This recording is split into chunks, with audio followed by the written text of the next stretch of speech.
Listeners and viewers out there, welcome to the virtual reading of the Tale of Hexagon City with the author, Kehinde Adenegan. We appreciate you and we are sincerely grateful for you joining us. Your comments and feedback received are motivating us. We continue with chapter 7 today, where we stopped at chapter 8 the last time, and we will continue today with chapter 7. We stopped at chapter 6 the last time. The hexagonal divergence and migration in Hexagon City. I will see a pictorial Jacobian processing in Hexagon City. What does it mean? We will see that in the context of the reading today. Please join me. In the heat of the deadly disease called sequence, the people of Hexagon City decided to seek abode in neighboring cities and to find greener pastures because of the poor state of growth of the economy. Many of the productive population decided to run out of the city. The migration became pronounced and popular as the youths refer to it as the Jacobian process. 30% of the productive age decided to leave the city.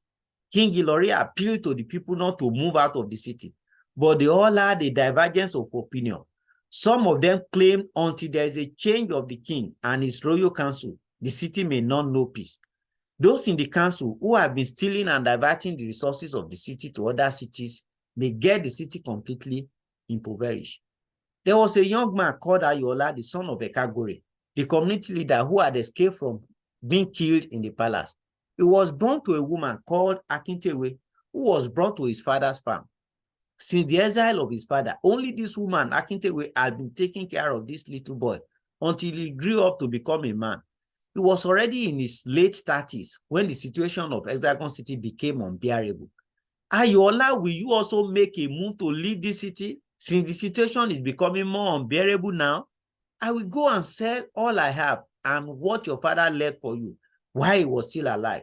Akintewe asked her only child, Ayola, I am going nowhere until this city becomes the ark of God, where many will run to for succor and business escapades. I am sure that this city will one day become great once more. From the stories from my father used to tell me in those days, there was economic boom in the city. Ayola replied to his mother. Ayola did not have wealth, nor was he born into wealth, as he struggled with the help of his mother. Akintewe to go to school. He graduated as a renowned computer scientist from Calculus University in Hexagon City. He later proceeded to the same university for his higher degrees in numerical and financial analysis. He was dearly loved by his friends and associates. His slogan was, all is well and all will be well. The economy of Hexagon City grew from worst to the worst with no hope in sight. The currency of Hexagon City ranked ratio 1 to 600 compared to highly ranked city in the real world. Everything seemed to have turned upside down. The king himself was confused as the situation could not be put under control.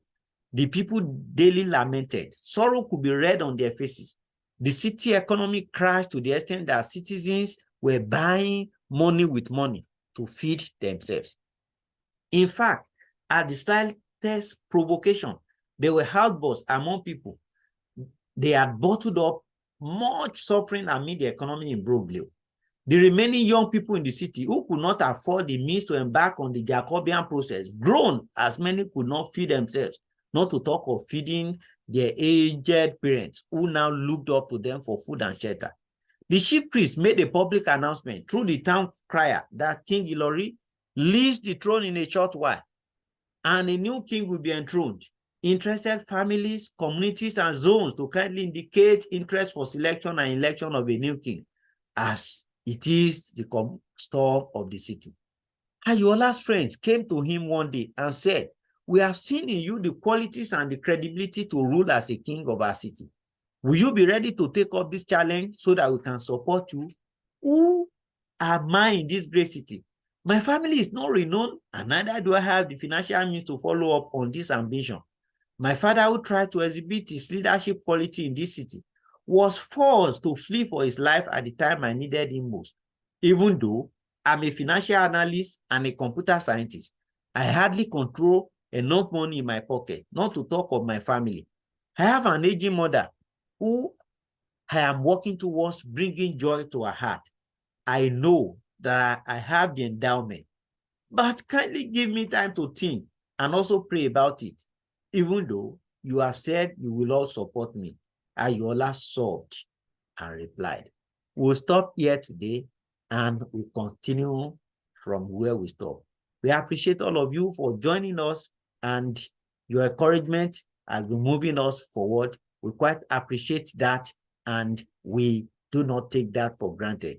Thank you for joining us as we close with this clip. Hello guys, have you heard about a new book titled The Tale of Hexagon City? The Tale of Hexagon City is not just an ordinary storybook, but educative, inspiring, and informative. A city initially ruled by strangers and city-generated resources, and later ruled by indigenous kings who later turned the table against indigenous. The experience was unpalatable in the sequence of kingships ruled by the city founder, and the rest is a story as a myth. Thank you for joining us today as we put this to our hand, the reading, the virtual reading of the Tale of Hexagon City with the author. We continue here next time. Thank you. God bless you. We'll meet next time. I appreciate your comments and we quite love you all. Thank you very much.